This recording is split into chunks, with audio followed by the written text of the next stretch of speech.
everyone. Welcome. Thank you all for being here. My name is Amara Oji. On behalf of Ashoka U and George Mason University, welcome to today's conversation on health equity, the role of researchers, community partners, and practitioners.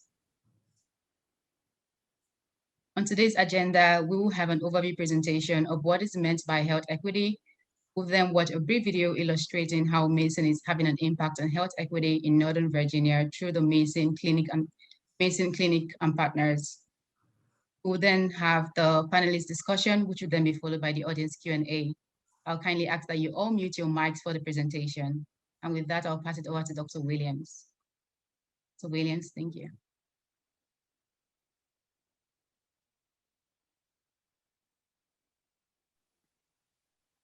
Hello and welcome. Thank you so much for coming to our panel. So I'm going to start off by talking about what is health equity, since that's the topic that we'll be discussing on this panel. But before we talk about what health equity is, we actually have to talk about what health disparities are. And there's no single consensus definition for the term health disparities. This is one of many definitions, and this comes from the National Institutes of Health. And this definition focuses on the difference in the incidence, prevalence, mortality, and burden of disease and other adverse health conditions that exist among specific populations. Across all the different definitions of health disparities, one of the things that we know is that health disparities are not caused by biological factors. There's ample evidence that shows that health disparities are caused by social determinants of health. These are these social conditions that impact the health of individuals. And as you can see by this quote from Dr. Thomas Levis, who's currently the Dean of the School of Public Health at Tulane, health disparities are things that anybody, regardless of race, gender, ethnicity, health disparities are things that anybody can experience. And health equity has been on public health agenda for many, many years. As you can see, one of the goals of Healthy People 2030 is to eliminate health disparities and to achieve health equity. So what is the thing called health equity? And just like with the definition of health disparities, there is no single consistent definition of health equity. You can see these three different definitions from three highly reputable organizations here. But what these definitions all have in common is that health equity is the opportunity for an individual to be as healthy as they possibly can be. So when you think about what it takes to be healthy, think about those different things that it takes to be healthy for you as an individual. And these are these resources that are required to achieve health equity. Now, it's important to understand that when we give resources without considering the needs of each individual, that's called equality. So if we give everyone the same bicycle, as illustrated in this picture here, giving everyone the same bicycle without considering that individual's needs means that everybody is not going to be able to enjoy that bicycle equally. And you can look at this picture and you see that there are four different individuals, and each individual has different characteristics, and they all have the same bicycle. And so this bicycle represents health, right? So or the resources they need to achieve health. And you can see that when everybody has the same resource, only one person can actually enjoy that. So with health equity, you're looking at the needs of each individual and giving each individual what they need in order to be healthy. So as you can see by the image on the bottom that represents equity, each individual has the resources that are needed to suit their individual characteristics. And that's the same thing that's needed to achieve health equity. We can't just give everybody the same resources regarding health. We have to look at the characteristics of each population and understand their needs and give them the resources that they need in order to be as healthy as they possibly can be. So I will turn it over to Dr. Kim.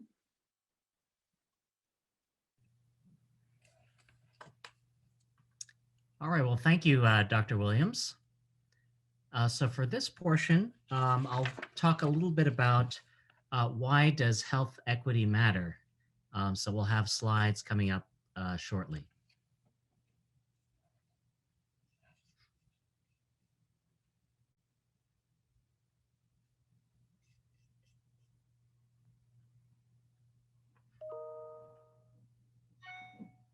So the issue of why health equity matters um, can be considered from a number of reasons.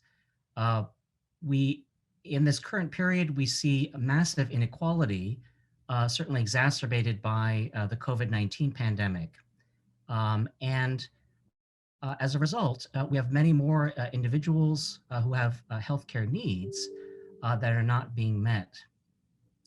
This graphic just shows you an example of how access to health insurance, which is one dimension of health equity, can really vary and have a tremendous impact, not only on quality of life, but in this case, mortality.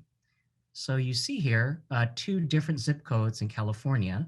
To the right, you have Irvine, which is in Southern California, just south of Los Angeles in the Orange County area. It's quite affluent, lots of corporate buildings right by the 405.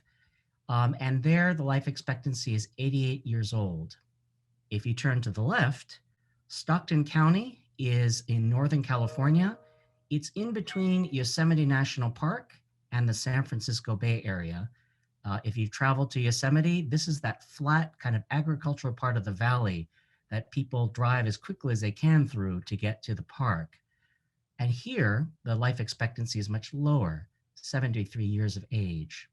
So we see that when we have imbalances in health equity, when we have health disparities, this can lead to pretty sharp differences in mortality. And in this case, we see these differences based on zip code. Next slide, please. And so from that one example of these two counties in California, if we extrapolate to the bigger picture and look at the United States as a whole, this graph shows you a trend line from 2000 to 2017 along the x-axis, and deaths per 100,000 population. So you can think of this as an adjusted mortality rate for adults aged 25 and over, and that's represented on the y-axis. And here, we have some good news, which is that age-adjusted mortality rates have decreased over time from the year 2000 to 2017.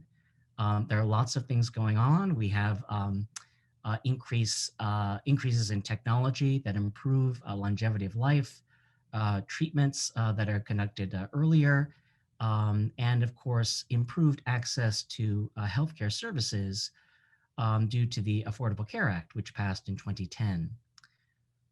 But despite this good news, we also see pretty stark disparities. In the middle, you can see the green line for non-Hispanic whites showing a decreasing trend.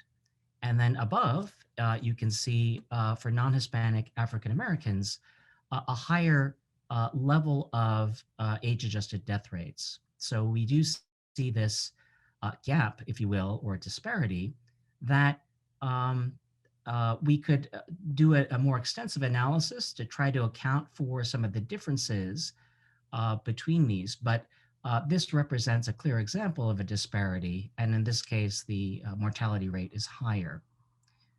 If you go to the bottom line for Hispanic Americans, again, we show a decreasing trend, but here the age-adjusted death rate for Hispanic Americans is lower than that of non-Hispanic whites. This is sometimes referred to as the Hispanic paradox. Part of this has to do with the age profile, who's being included in these populations. So there are lots of different factors that can explain that. Next slide, please. So the red bar represents the difference between non-Hispanic African Americans and whites, and the yellow bar represents the difference between non-Hispanic whites and Hispanics. So how can we improve health equity? So this is where we get to this discussion about what role does public health play, what role do community partners play, and more importantly, what role do researchers play in trying to reduce health disparities and improve health equity for our communities. Next slide, please. And here, this graphic just shows a timeline in the evolution of public health To the left, you see Public Health 1.0, a lot of emphasis on uneven access to care and uneven access to public health, so disparities in access to services. In the middle, Public Health 2.0, the development of greater capacity and really enhancing the role of traditional public health agency programs. But what's really striking is this third area, Public Health 3.0, engaging multiple sectors and community partners to generate collective impact. And that's where I'd like to draw your attention, which is most relevant to this conference. With a greater emphasis on improving social determinants of health, we now have public health agencies coming together with the healthcare sector. So you can think of medical care, kind of hospitals, health systems, and coming together with social services. So there are these three sort of traditional silos, medical care, public health, and government agencies, and then to the right, social services. And now there are discussions about how do we work across these silos collectively to try to improve the social determinants of health and ultimately reduce these disparities that you saw earlier. Next slide, please. So public health is involved in monitoring health status. So the CDC, of course, which is in the news, is really trying to assess how our health as Americans are over time, tracking mortality, tracking the incidence of disease, diagnosing and investigating health problems and health hazards. So we are now in the COVID-19 pandemic. So of course, that is a priority area for the CDC to monitor. Next slide, please.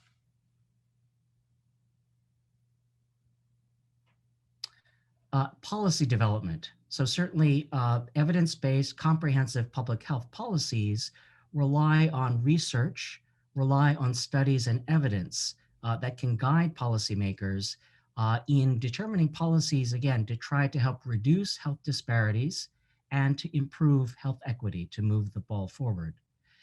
And of course, informed decision-making. So entities in government, in public health agencies, sometimes have to make tough decisions with limited resources. Where do they put their priorities? How much do they emphasize staffing, et cetera? And so evidence also plays an important role in this regard. Next slide, please. And finally, assurance. So public health really wants to ensure necessary resources are provided, encouraging actions, requiring actions, and ultimately providing services. And this is an area where research can play an important role, but research also kind of has to nudge actions, right? The development of evidence, working with stakeholders to marshal support for particular policy, and so forth. Next slide, please.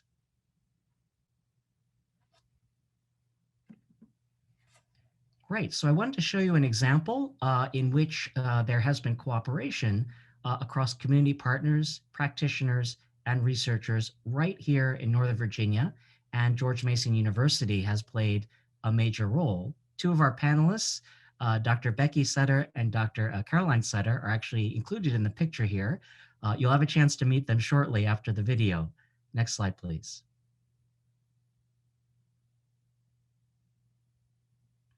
And now we're going to play a brief video for you to just highlight the MAP clinics to really illustrate an example of really effective collaboration between community practitioners, community members, and researchers.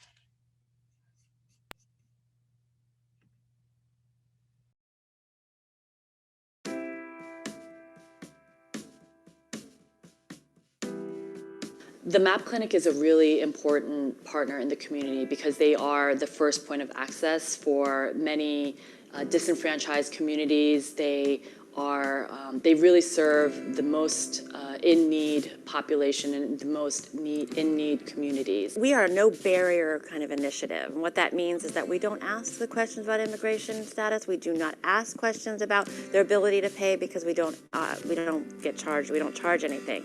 So becoming a no barrier clinic means that we are open access to anyone.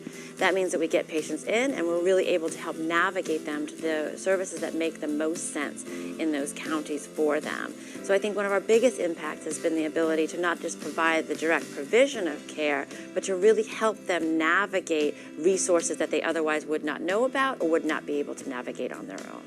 It has been a very valuable resource for us here in this community.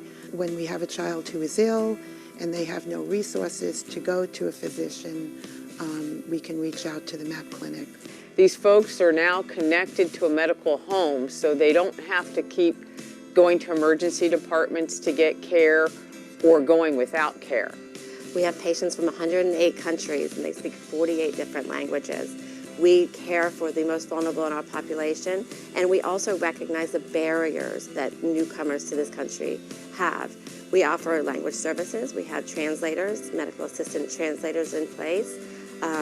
And we also work with the local refugee resettlement agencies very closely to be able to help them to navigate their patients successfully. I think that the most surprising thing that I've been able to kind of see since the beginning of 2013 when we first started is the need. I think that wasn't aware of how much need was actually there, and it's not even about the direct provision of care, but it's about the ability to navigate into this very complex healthcare system that is such a need. The other thing is that the ability to do strategic planning with our community partners.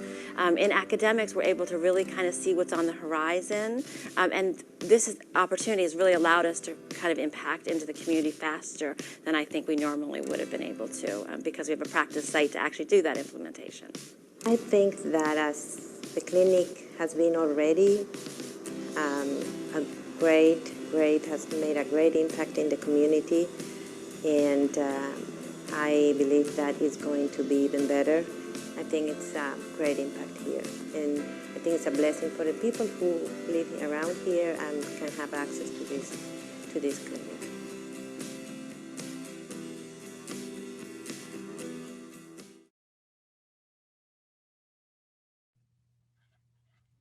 Great. So at this point, I'm going to turn it over to Amara. We're going to enter a period of panelist questions and then followed immediately by a general audience Q&A.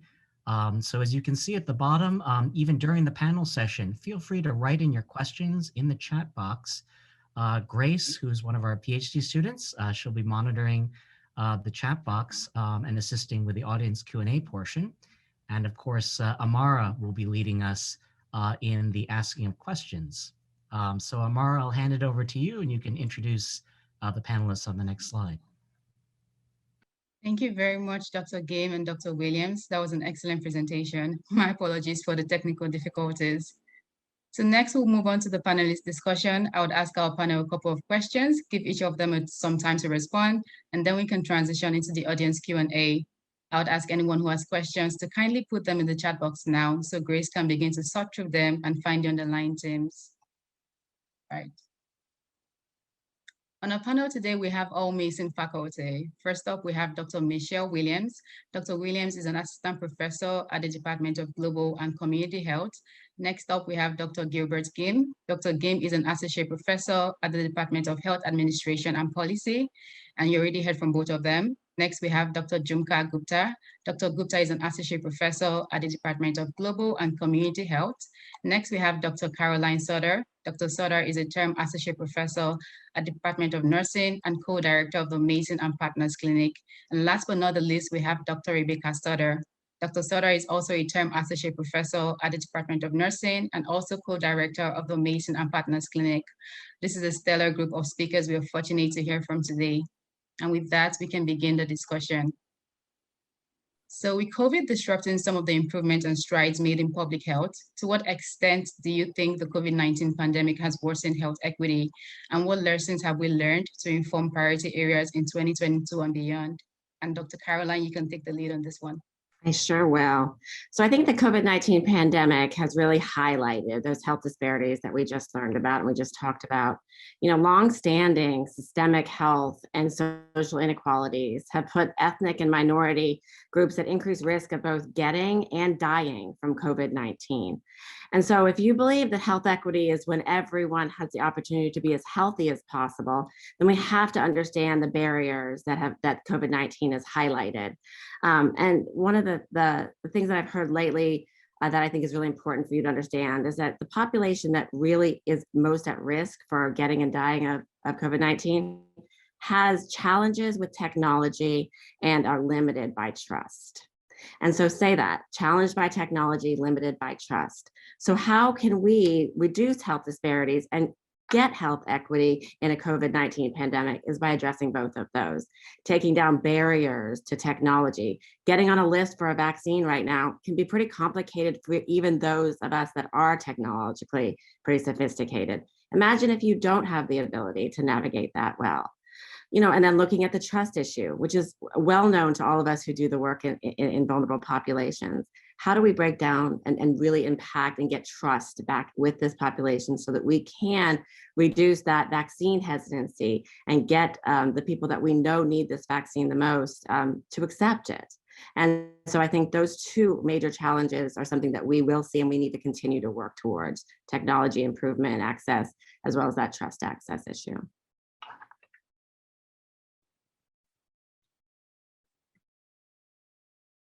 Did any of the other panelists want to add on to my answer? So I can briefly build on it. So, you know, I do think the COVID-19 pandemic has exposed a lot of these disparities that were really already there. And it's really highlighted that we see it in the news. We see more examples of that. My background is in health economics. So I also see the pandemic in light of the economic recession. We experienced a Great Recession in 2008, which many of you remember. This one is different in the sense that it's hitting lower income households really hard. If you are in the upper three quintiles, by and large, we're still down in terms of jobs, but the stock market is raging. Economic output has not changed as much in the top half of the income distribution. But in the bottom half, that's where we are seeing a lot of pain, a lot of suffering on the economic side of things.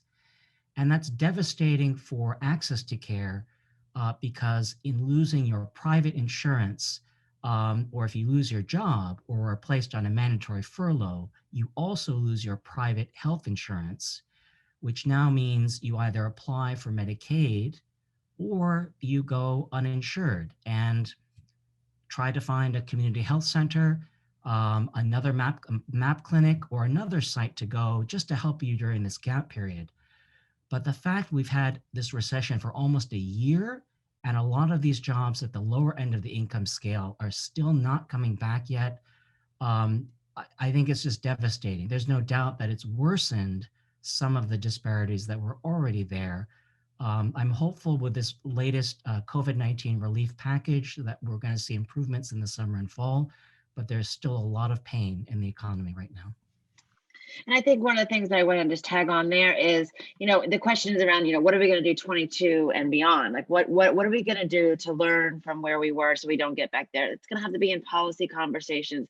It's going to be having to put this equity lens on every single conversation because now we know, and we've been highlighted, and you can't, right, from an economic perspective, Gail, you certainly can't ignore that. So in 22 and beyond, we need to have conversations just like this, and we need to let, you know, this health equity conversation inform policy and inform our, you know, our future, you know, kind of conversations. And so, you know, I think that that's going to be important in 22 and beyond. Well, and I also Hopefully think getting out of the pandemic. One of the silver linings of COVID-19, though, is that it is being discussed more broadly. Public and population health is being discussed way more broadly than it was pre-pandemic. And so the general public is starting to understand these concepts and at least be aware of the health disparities that exist currently.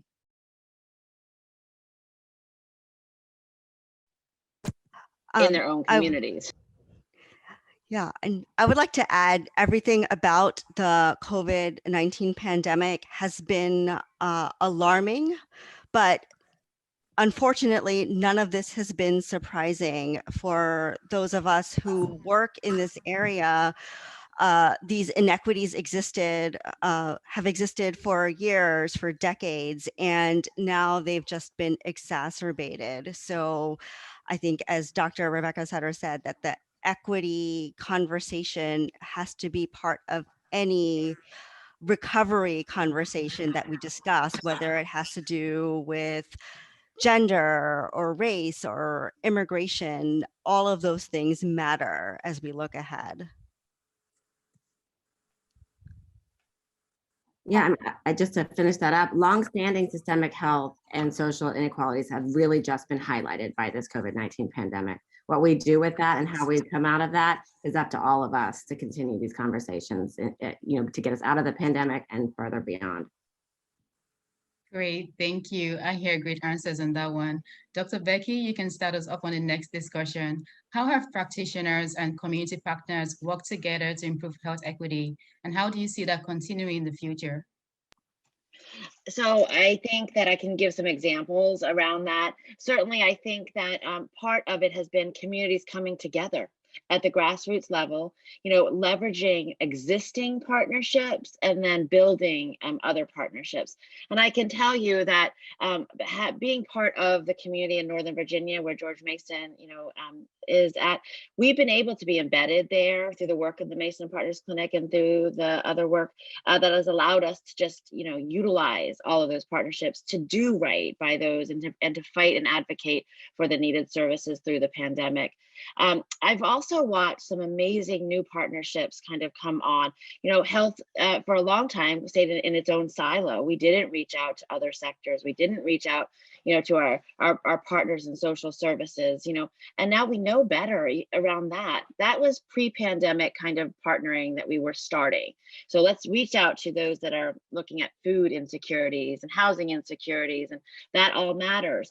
That has been those partnerships that were started have just been strengthened, and I think will continue to be strengthened. But we've also seen, non-traditional kind of partnerships come together as well. Those that we are looking at, from example, the criminal justice system. We've watched communities be able to,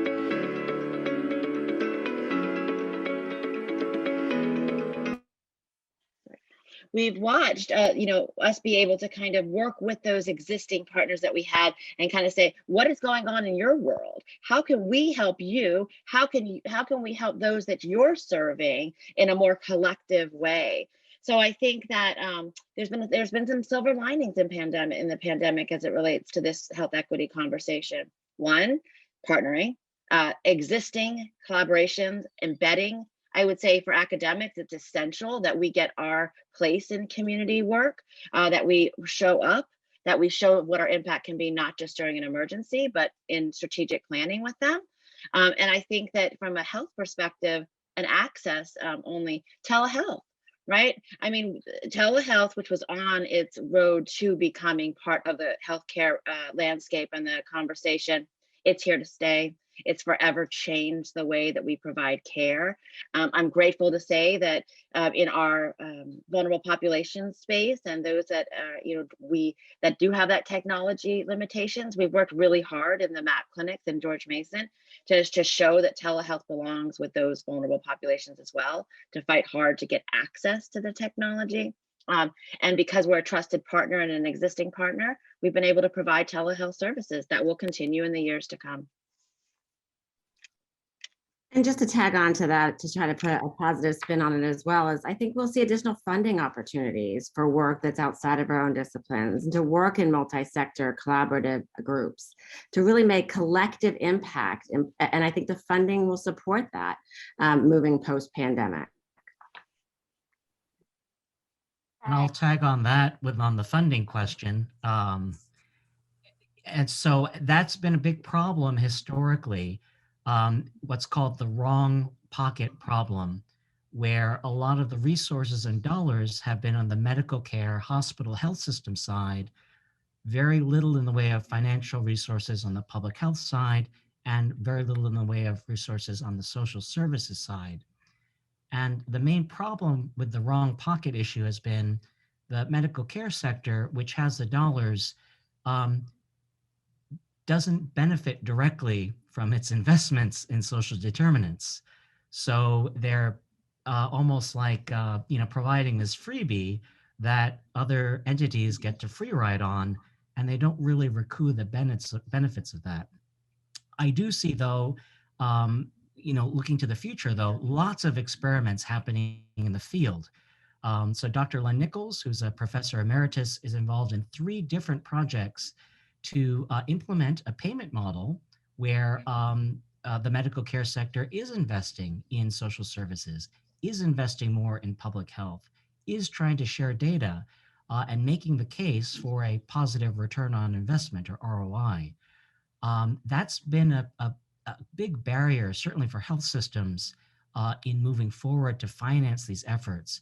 But there's a lot of experiments happening right now to improve this cooperation, to bring community partners together. And here on the research side, we're a little bit behind because the evidence is not yet there, but there's an explosion of studies that we're going to see results coming out later in 2021, 2022, and in 2023, I think we're going to have a very robust evidence base. So I'm very optimistic for what's coming in the future.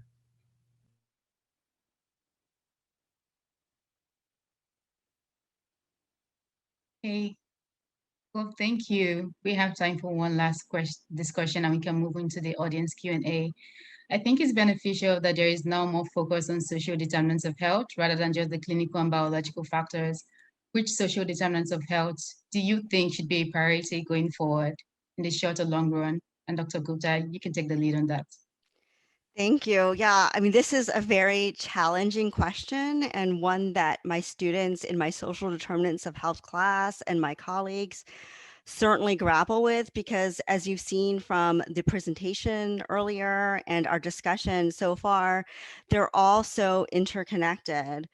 However, I think one that really stands out, and unfortunately we've seen play out on the national stage as recently as a few days ago this week, is, and many times before that, is racism and violence.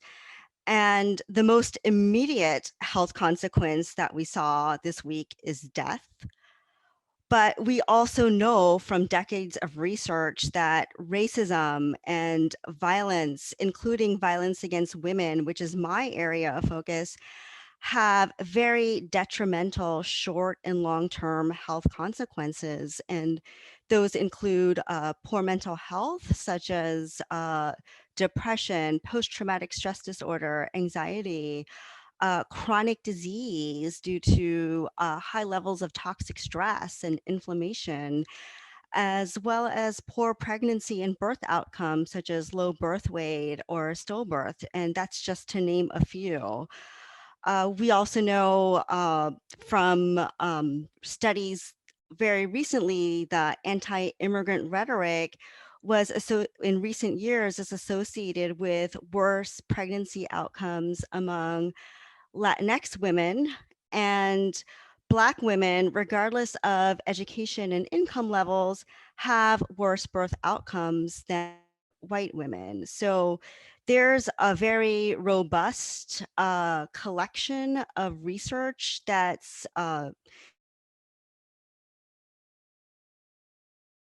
and health, and that body of research and building it is critically important.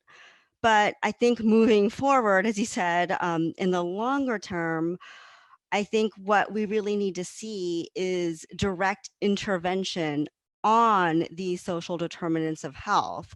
So we need to develop and test how to reduce violence, how to reduce racism, and how to mitigate their health consequences. And this might mean examining policies that aren't really design with health implications in mind, but have health benefits. And something that comes to mind is DACA, or the Deferred Action on Childhood Arrivals. And this was not designed as a public health policy, but it did provide access to economic opportunities, educational opportunities, and it also reduced this day-to-day threat of deportation. And a recent study in the Lancet from a few years ago showed the mental health benefits of a public policy such as DACA.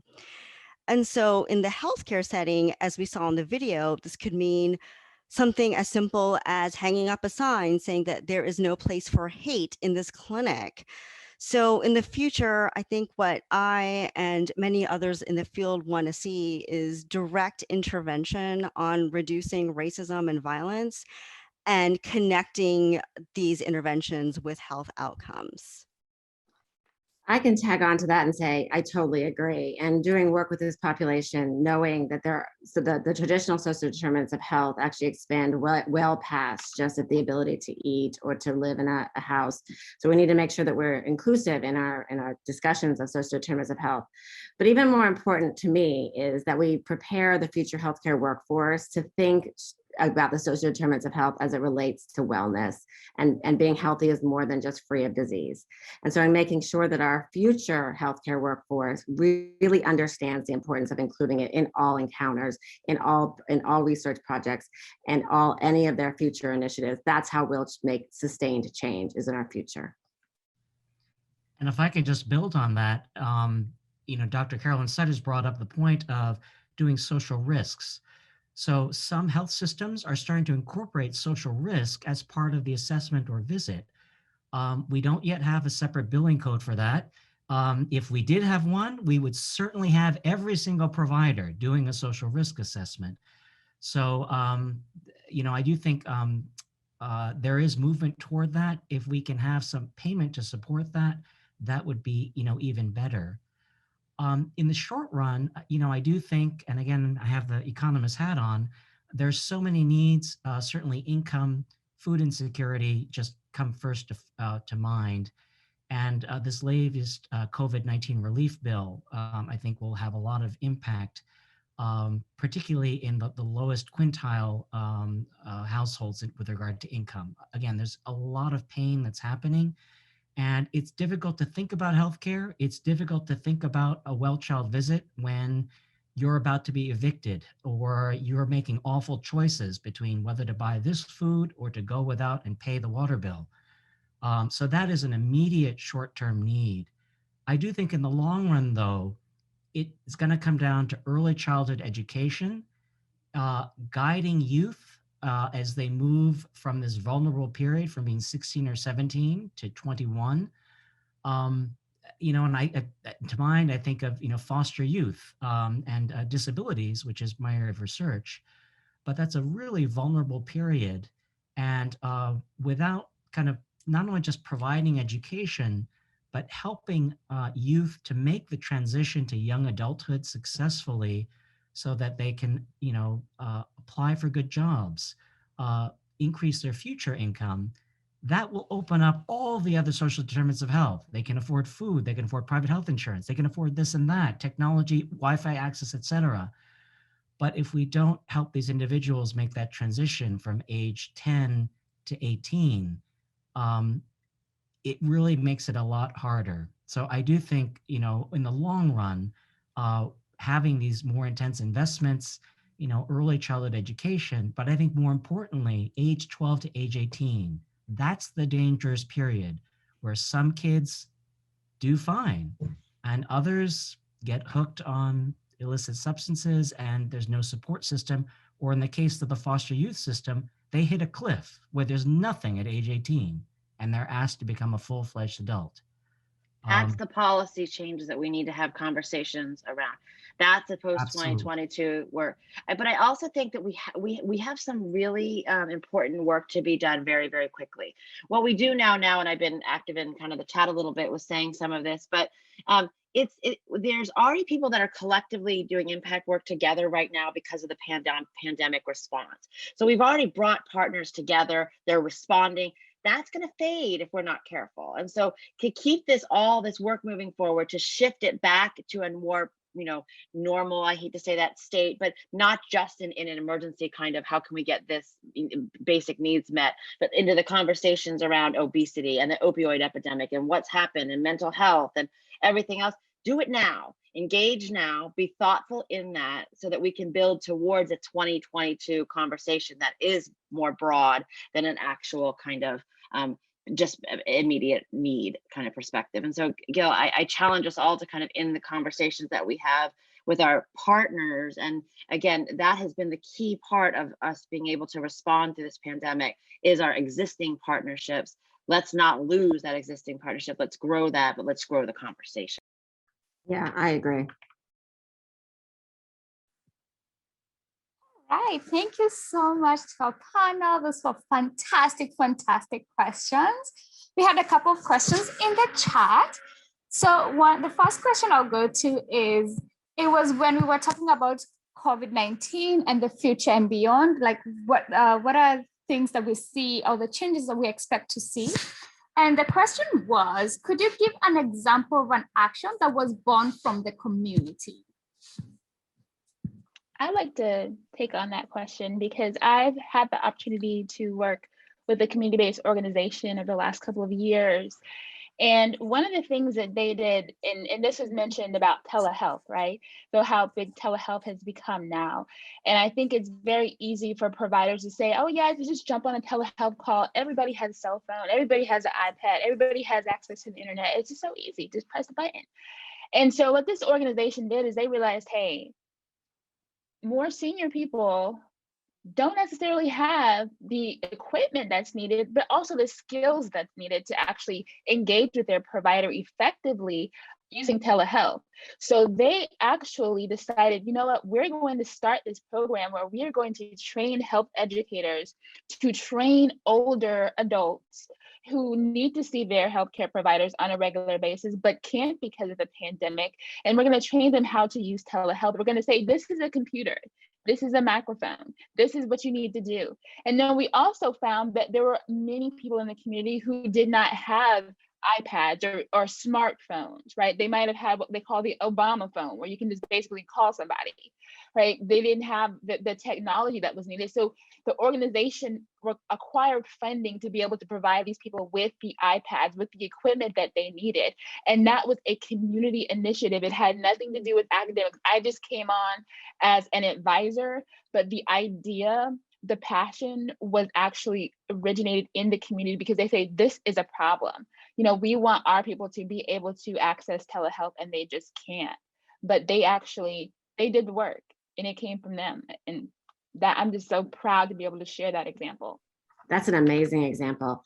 And that's an example of something that will sustain even post-pandemic. Having those skills embedded into the community to sustain telehealth will take down a number of barriers for older adults to access healthcare. So it's a great example.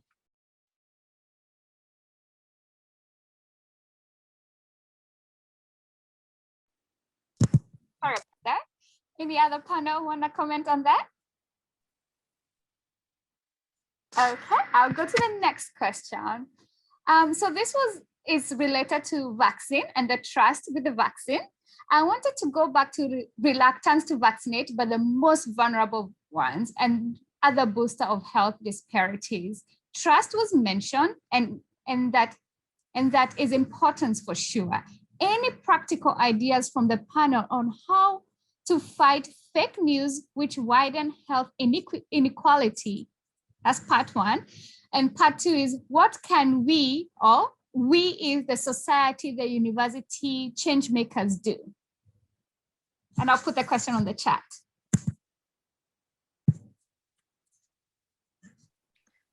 You know, vaccine hesitancy is something that we're going to have to take on head first. And so it's going to be, you know, talking to the individual patients in the individual communities and really having the discussions and explaining the vaccine in multiple different ways. Trust is something that's earned over time. Unfortunately, with the COVID-19 pandemic, we don't really have the luxury of time. We do want these most vulnerable to get vaccinated. So I think it's going to be very difficult, but just continuing to take down as many barriers as we possibly can.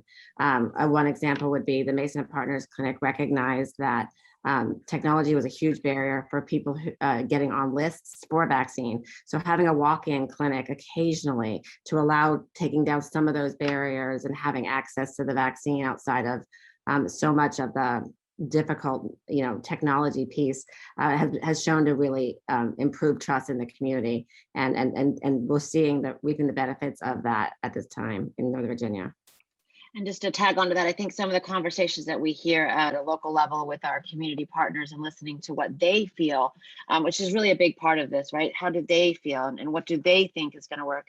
And what we're hearing from those that we serve in these communities is we're not going to go to that mass vaccination site. We're not going to put our name on that list.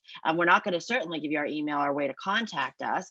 And so, but if you come to us, we will take that vaccine. And so the mobile pieces. So I think we're going to look at two things from a vaccine perspective. One is the numbers, right? The mass vaccination initiatives that we're going to see, get 10,000, 50,000 people vaccinated. And then we're going to have to go deep into the communities and go to where they are, you know, show up, have the conversation, and vaccinate them in their comfort locations. And so I think that you're going to see mobile units be part of the real equity. So we're going to go big, and then we're going to go targeted, right? And so that's, I think, the next steps of the vaccine rollout as supply becomes available. One of the interesting things is that, you know, Becky and I in the MAP clinics anticipated having hesitancy as we rolled out J&J vaccine. We had previously been giving Moderna. And we thought people would say, you know, that's not as good of a vaccine. We only want the Moderna. And shockingly, it was absolutely the opposite. That people are actually requesting J&J vaccine. So having those discussions on the different types of vaccines, the barriers that each one of them has, and then really, you know, choosing the conversation wisely and making sure that equity is part of that discussion too. Funny enough, just real quick, I put this in the chat as well. It's actually, they don't want that second Moderna vaccine. Yep. They don't like the side effect conversations. I don't think any of us anticipated having to have, you know, fight to get them back for their second dose, but that's actually more of what we're seeing. And I just wanted to add to that some work that's currently being done, just like Dr. Sutter and Dr. Sutter mentioned about like going into the communities. Like currently there are efforts to go into communities. I believe it's either Washington, D.C. or Baltimore, but they're actually going door to door, knocking on people's houses, asking them if they've had the vaccine. If not, do you have any questions? And getting those questions addressed, because a lot of times the hesitancy can be because, again, people believing in myths or hearing myths or just having those concerns, and people might not feel comfortable asking those questions to healthcare providers. So going door to door and having people, you know, who look like the people in the community ask their questions has been really effective in terms of like debunking myths and fighting that fake news. Right. And just to add to all of this is one organization that I work with. They worked with community health workers or promotoras de salud for a very long time, whether it was diabetes or HIV or navigating legal resources for violence against women. And now it's really to go out to the Latinx immigrant communities that they serve in the DC and Maryland area to talk about the vaccine. And as Dr. Williams said, answer questions, assure them about any fears they have, because again, interaction with authorities is a big fear among this community. So again, building trust, capitalizing on trust that already exists. And I'll just add a brief coda to this where, you know, I think trust is really the center of all of this. And having, you know, consistent messaging, not only with people that look like you, but from our, you know, our government leaders, our policymakers, Hearing Dr. Fauci every day matters. Hearing the president talking about the importance of wearing masks because of variants matters. And repeating this over and over again. The other part of the question about, practical steps to kind of counteract fake news. As we have evidence, sharing, examples, sharing evidence, highlighting, these examples is, a small step that we can take. Unfortunately, we are in this world of social media where the economic model is to monetize eyeballs. And the longer the eyeballs are there, the more dollars you get. So fake news is very profitable. It's a quick hit way to get a lot of money in the short run.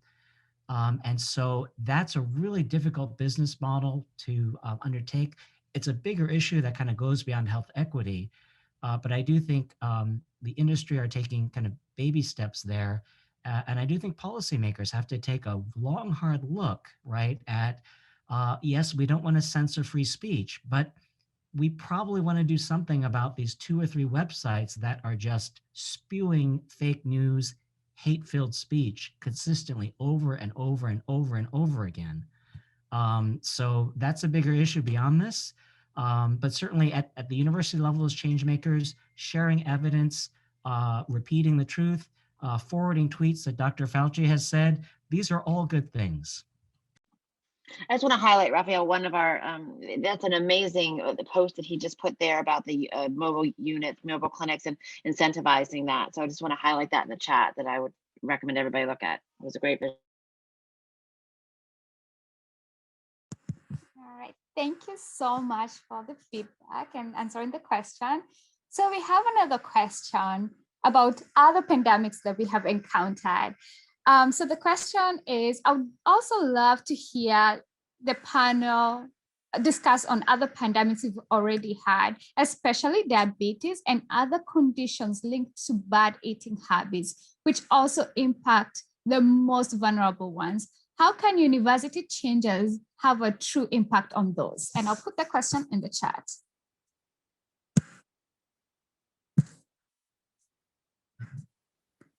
It's interesting. This question is interesting because I'm on a conference planning committee and someone was, we're putting together the categories for abstract submissions and somebody just put the word pandemic. And I'm like, you do realize that we're in like multiple pandemics right now? But anyway, I think like everyone has been saying, this pandemic has really, really highlighted for people who already didn't know that a lot of this health equity issues have to do with the social determinants of health. They're not biological. Right. And so I think the same thing comes like my area is breast cancer, cervical cancer screening prevention. And so I think a lot of people are starting to realize, it's not necessarily, for example, with disparities in breast cancer mortality among Black women, it's not necessarily genetics. It has to do with access, right? Access to screening, access to treatment, access to be able to get the follow-up care that's needed. And so I think that the unfortunate good thing about this pandemic is that it has really brought to highlight a lot of these social determinants that other people just were not aware of. So, but I think we need to take the time to kind of leverage this and say, okay, now we can start addressing these other factors that are causing these other pandemics. And having done this work for many years now, I can tell you a lot of what I see is that it's not, people like to put money toward programs, and the programs are great, but if the people who need them don't have access to those programs, then it doesn't work. And so it's really when we can get down and dirty and address the access issues, the navigation pieces. It's not, as Becky said or already said, it's not always about the direct provision of care. It's about knowing and accessing and navigating a really complicated healthcare system. That's where I think we have a lot of work to do post-pandemic. And listen to them. Let's listen to our communities. I mean, so sometimes I feel like we come in, and especially in academics, I'm very, very careful. We don't want to overlay on them what we think that everybody needs. They know. I mean, many times if you talk to them, they know. And I think in the chat, there was a suggestion for the video, and I totally agree. I mean, that it should be their voice that is really driving this work and driving, kind of how we can impact and what programs make sense for that community and for each community. Because certainly it isn't a one size fits all. And I would say also that identifying those specific barriers for different individuals right? So for policymakers, it's easier to say, okay, we pass this block grant of funds, go have it, have fun.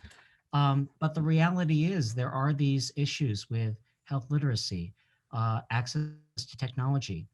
For adults with disabilities, it's about transportation, something that many of us take for granted. Transportation is a huge deal for adults with disabilities. It prevents them from getting timely access to care, going to visits. But asking the consumer, right, what their needs are, what their barriers are, is really critical. So I could not agree more with Dr. Becky Sutter that uh, the needs are there, but the consumers, the patients, they know where they are, right? We need to be soliciting their needs, and then we can channel and target the dollars and programs appropriately, to really meet that, rather than just do the helicopter drop and say, all right, I'm done.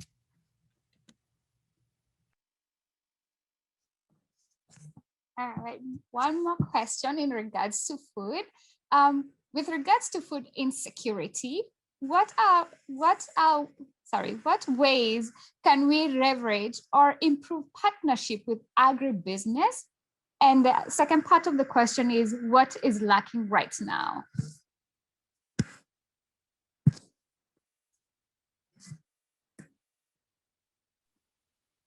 So I think you saw. Yeah, I don't know if you want to take that one, but really looking at this, I think that we have to pull in different sector partners, right? I mean, I'm looking on here, and there is a few people that are on from the School of Business. This is where the conversation needs to go. How can we leverage what help us get there, so we can actually kind of merge all of our expertise, and so that we can have them as part of the conversation, and from a business perspective, make it so it's feasible for them to have these conversations.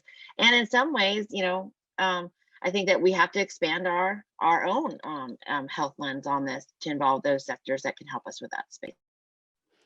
Yeah, and I'm just going to add to that. I know that our discussion thus far has been very US centric, but in addition to asking the communities here what we can learn from them, we can also learn from other countries. And some of the lower and middle income countries are actually doing a better job with the pandemic than we are.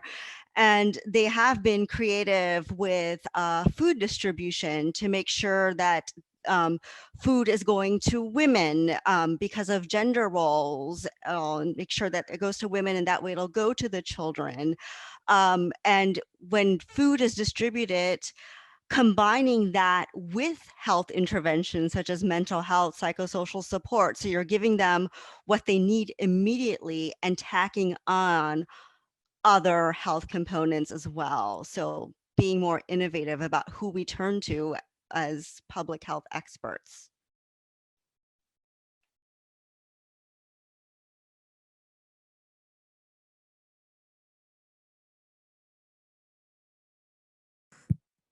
Any other person would like to, or from the panel would like to add any more thoughts, comments? All right, so I'm gonna ask one more question. Do you know of a specific example of a working across silos or integrating care with social determinants of health that has been successful?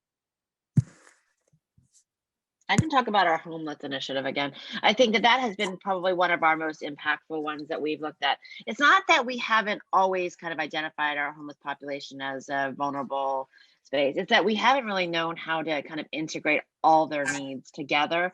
We tend to always just look at that from the social determinant of housing, right? How can we get them housed? But what we fail to kind of do is figure out how to combine all of our, access. How can we give them access to social workers if they don't have a phone, they don't have a house? How can we really get into the tent cities? How can we kind of, work across all that? So working, in the space of a pandemic with the homeless was really a unique opportunity for our communities, because it brought together those that worked existingly, food pantries, housing experts, health, behavioral health partners. So it crossed over all these things that we know, but it forced everybody to come together to have the conversation.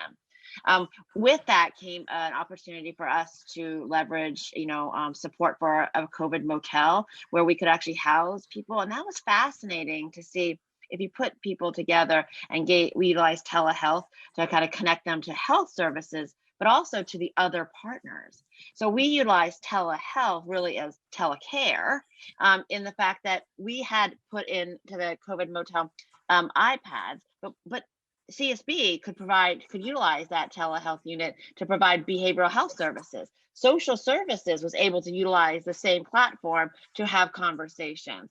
Food pantries on release, they were able to connect with them and give them food bags as they were leaving the COVID motel. So we leveraged across, everything, but one intervention, which was the telehealth unit sitting there so they could use it. So do you see what I'm saying? Like, so we tend to isolate always and say, we're going to provide healthcare, we're going to give you medical advice, but that's not it. It's about using a platform for all of us to wrap around, an individual and give them what they need when they need it, right?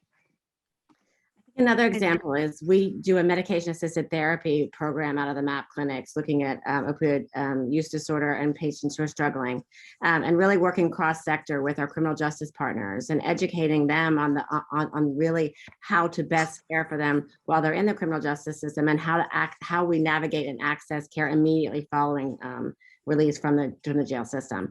And so making sure that it's a seamless transition, and that our criminal justice partners actually understand the health benefits of having access immediately following jail. And so I think working together has also educated us on the criminal justice system and the barriers they have, and vice versa, we've been able to educate them on our health goals. Yeah, and just to add on to that, I think the medical legal partnerships are really important, particularly in some of the immigrant communities. I mentioned the community health workers earlier, and with this one organization, they actually help navigate patients to legal services, which they may otherwise be afraid of accessing on their own or presenting to on their own. And obtaining asylum or being granted asylum status in it of itself was a mental health intervention because the stressors decreased significantly. And I can share one example of a successful cooperation working across silos. I mentioned earlier, there are lots of little experiments happening across the country. One that I found particularly impressive was the University of Pittsburgh Medical Center, or UPMC, which is in Western Pennsylvania. It's a large integrated delivery system. They've worked sharing information with the criminal justice system, with social services, and something Dr. Becky Sutter mentioned, the homeless population. They figured out that providing some investments in the local, the homeless population to provide, they don't call it the COVID motel, but a kind of lower, kind of modest housing that's within the city, makes it easier for them to track, to do follow-up communications, just, kind of doing basic assessments. They added social risk as part of their every visit for patients that come through the UPMC system. And they're starting to show a positive ROI. And that's the part that health systems are hungering for. They're just worried they're going to lose a ton of money by investing in the community. So this colleague of mine, I'm eagerly nudging him to publish the results so that they can be disseminated. But I do think that's a really successful example. And the more we can have, again, evidence base for that, I think the better. The unfortunate thing was that the UPMC initiative came about because of the Medicare readmissions penalty. So if your 30-day readmissions rate are above a certain amount, CMS will ding you by cutting off 1% or 3% now of your payments. And that's what got UPMC to start thinking, how do we do this differently? They've moved beyond that. So it's not just about the money, although they tout the positive ROI. But I do think payment reforms really are at the heart of this. I know it's kind of a dirty word to talk about money in public health, but unless we have payment enabling cooperation, unless we have evidence of ROI greater than 0, it's going to be hard to present this to healthcare folks. It's going to be hard to present it to the business community, right? So if we were going to convince the agribusiness folks that food insecurity is a problem, we got to show ROI being positive. Right. And once we do that, the MBAs will jump up and say, I'm all over that.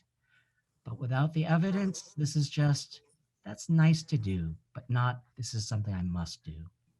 And I think that's probably where academics can really kind of help, right? Because I think you're so spot on, Gil. Until we figure that out, we're not going to move the needle here. Thank you so much. I know, Rafael, you wanted to talk about the community you're running. I'll give you an opportunity to talk about that community. Oh, thank you very much. Hi, everyone. Actually, we were talking about asking the community, and so I'm running a project which is about building an app to give access to the poor community nearby our university to basically health information and also some sort of mapping so that they can find health institutions around. And by talking to the community, we realized that the health institutions they use are not the ones which are on the map. So now we are just mapping people who work as health institutions within the community. And that's not what we intended to start with. And it's really funny that we ended up there by talking to the community and knowing that there is Ms. I don't know what that has sued someone who got a bullet last week. And she's the one who helped because the hospital is just too far away. It's outside the community and she lives there. And there is this pharmacist that got to contribute to our project that she's the one writing prescriptions because she's just there and there is no doctor within the community. So it's really interesting to know how in these sort of ghettos, let's say, health access is provided informally, sorry, and that works. Somehow it works. It's wrong. It's probably non-scientific, but many of the things they do, it works for them. And if you go and talk to them, they are happy to have assistance. They are not happy with what they are doing. The pharmacist is really happy to talk to me, and I'm not a doctor. I'm a health economist as well.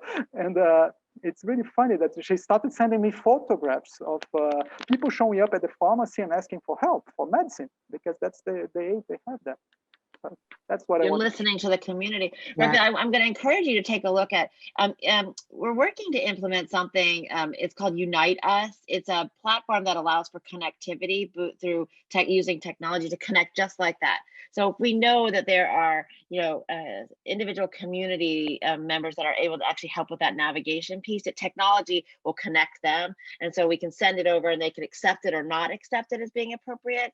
So I'd encourage you to kind of think about as you're building kind of the mapping, to think also about the connectivity and how potentially warm handoffs using technology would really make a difference in that case, because you're learning so much that could benefit so many. And I think your example is really important. And I think it really highlights a lot of what we've all said today. And that's that you have to listen to the community and as much as you can, because they do often know the best way and the best way to make an impact in their community. Rafael, just a question from one health economist to another. A big problem in the US is the uninsurance rate, right? It's just, it's gotten better with the Affordable Care Act, but Dr. Sutter and Dr. Carolyn Sutter can tell you we still have an uninsurance problem. Just curious, in Brazil or in the community where you are, how much of an issue is uninsurance? How much of a role does public insurance play for patients in your community? We have a universal public health system. So everybody has access to that. Even a foreigner can go there, but it's bad. And most people like me, like university professors, for example, they have private insurance and most people don't. So they have to count on the public system, which is for free. So you don't contribute to that at all. But sometimes, it's far away, it's not there, or you have to queue long for that. And, access is there, it's for free, but you have shortage. Is it disjointed too? I imagine it's disjointed where there's not a whole lot of connectivity. Yeah. And also let me say something else. Something that we are trying to do with our app as well is to do an ambulance Uber. So matching between the accident within the community and where the ambulance can pick up the person. Because, you have narrow streets within the community, not even streets, narrow pathways within the community, and the ambulance can just reach a few spot points, and we are trying to map that and trying to, when you press a button, emergency button within the app to tell you where to go and to connect to the emergency system and tell who is going there, because we have the data on this person. So if the person has looked for this sort of condition lately, if actually the app is focused on early childhood, so pregnant women and kids up to 6 years old. So you know the age of the person, if it's a pregnant woman or if it's about a kid or who is using the app and so on. And another thing that's very important is that I didn't think about it in the beginning, but talking to the community, realized that we have to do is audio. We gave up having texts within the app. So it's going to be WhatsApp audios, podcasts, so that all the information we provide is going to be audible, so that people who can't read, illiterate people, they can just have access to the information and easily share it. So short audios, maybe recorded by people from the community to make it more accessible. So this is something we are working on. And yeah, and that's the idea. Your work is fascinating. Keep it up. That's amazing. And Rafael, I've sent you a private chat. I'd love to talk about the Brazilian health system, one health economist to another. So yeah, I'd love to take it offline and continue this discussion. Really fascinating, but great work that you're doing. There's a storm coming here, so I might run out of electricity soon. Sorry for the noise.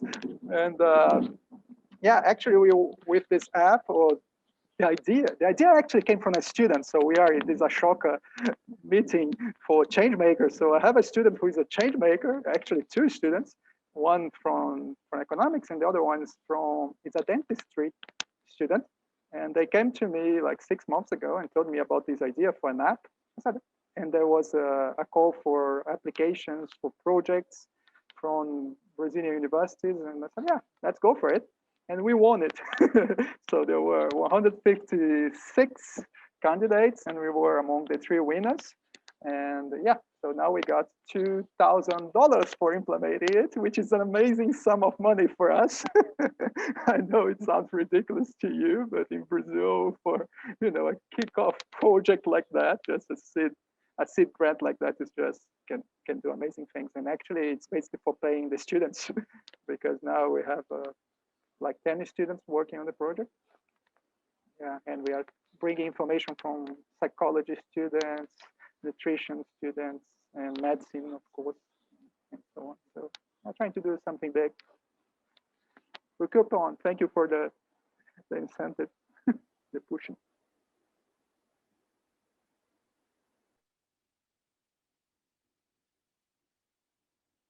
Well, this has been a very interesting conversation, and we could go on and on. Because of time, we must wrap this up. Thank you so much to all our panelists for such a thought-provoking conversation on why health equity matters and how to scale up health equity through partnerships. Also, thank you to our audience for just taking out time to be here and for your fantastic contributions. The recordings from this session will be made available as soon as possible.